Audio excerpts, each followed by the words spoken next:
बरं 1.5 किलोमीटर पयस दिसती पडटलो विज्युअल कितें जालें आमकां जेन्ना कॉल येयले आमकां 12:44 कॉल येयले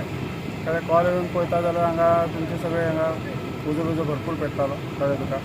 तीन मागीर आमी तो फोम कॅन आनी यूज करून हे पाडयलो फायर मायनर काय मेजर काय ना मायनर मायनर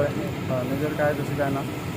कित्याक लागून उजो पेटलो कितें खबर कित्याक लागून ते काय सांगू शकना आमी कळ्ळें तुका ओके आतां हे करता सांगता लॉस बीन कितें जाला लॉस बी आतां नॉट एस्टिमेट दिला तेंच्यांनी कळ्ळें लॉस तेंचे विचारून मागीर सांगता